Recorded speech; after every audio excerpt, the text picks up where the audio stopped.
Welcome to Goosebumps.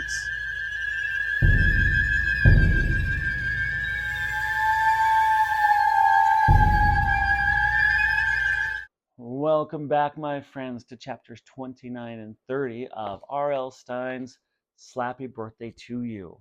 Now, as always, pay close attention so you can answer those questions and make sure you use complete sentences. Let's get started with chapters 29 and 30. Stop him, Vinny groaned, still holding his throbbing stomach. Johnny watched the dummy cross the driveway and continue his staggering run into the next yard. Let him go. He's dangerous. No, Vinny cried. He straightened up, took a few breaths, and started to chase after the dummy. He motioned with both hands for Johnny to follow him.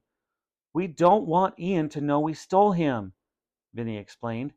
If they find out we broke into their house last night and kidnapped the stupid dummy, we'll be in major trouble. We'll be doomed. Johnny realized his brother was right. He lowered his head and ran beside him, their shoes pounding the grass. The dummy couldn't run fast. His legs were light and rubbery, and his big shoes were heavy. He ran awkwardly, like a newborn colt first testing how to trot. Vinny raced up behind Slappy. He wrapped his arms around Slappy's waist and tackled him to the ground. Slappy's head hit the ground hard. Vinny landed on top of the dummy and pushed his face into the wet grass. He grabbed both the dummy's arms and twisted them behind his back. Give up! Vinny demanded breathlessly. Do you give up? Slappy spun his head around until it was completely backward. Then he raised his head and bit Vinny hard on the nose.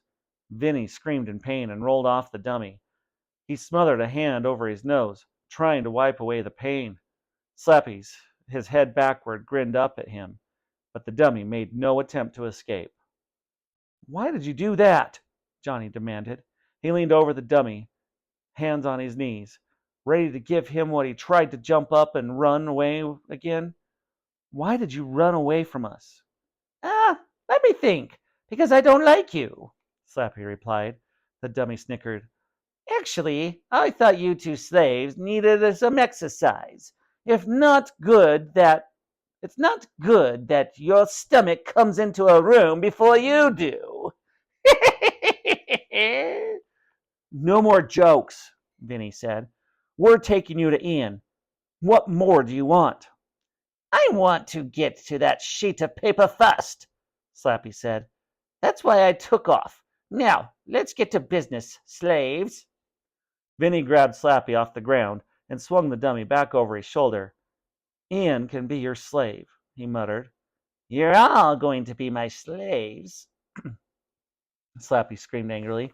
You wouldn't want me to get another nosebleed all over you, would you? Vinny shuddered. Once again, he pictured the smelly hot glop that covered him and his brother, burning their skin and making their stomachs heave. Okay, he said. Johnny and I will look for that paper. They stood in the neighbor's front yard, gazing at Ian's house. Sunlight filled the windows. They couldn't see inside. We've got one problem, Johnny said. We don't want them to see us, right?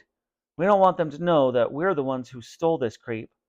Slappy slumped over Vinny's shoulder, swung an arm, and hit Johnny in the face with his wooden hand. Be polite! Don't call names, you moron! We could dump him in the front stoop and run, Vinny said. No, not good, Johnny replied. Someone in the living room might see us. They both stared at the house. Don't strain your brains, boys, Slappy said. Thinking is man's work, and since you've never tried it before... I have an idea, Vinny said.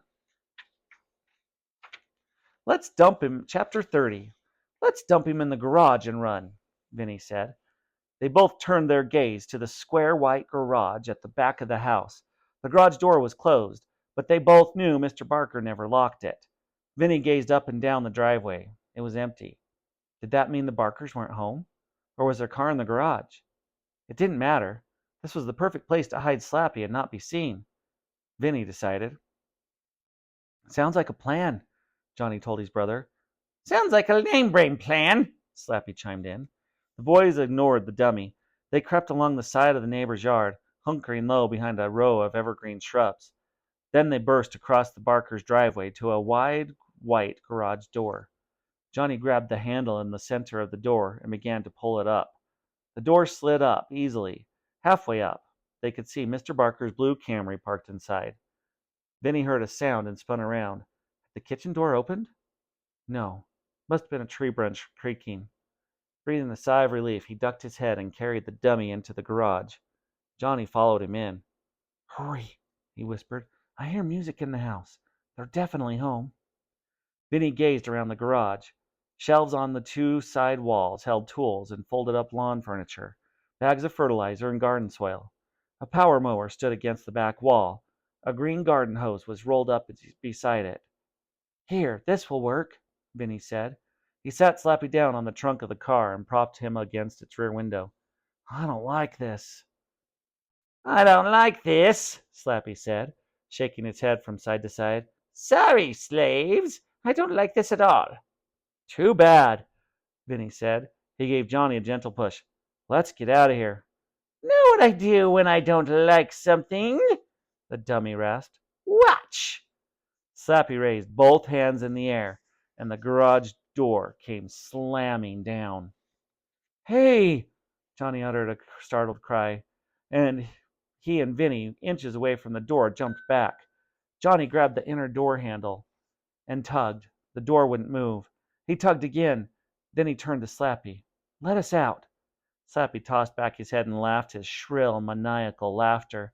He raised his hands again and moved them up and down like an orchestra conductor. Both boys ducked as garden tools came flying off the shelves. Steel hedge clippers sailed inches over Vinny's head and bounced off the side of the car. Whoa! Wait! Stop! Vinny cried. Slappy raised his hands. The garden hose unwound itself and began to spray a stream of water around the garage.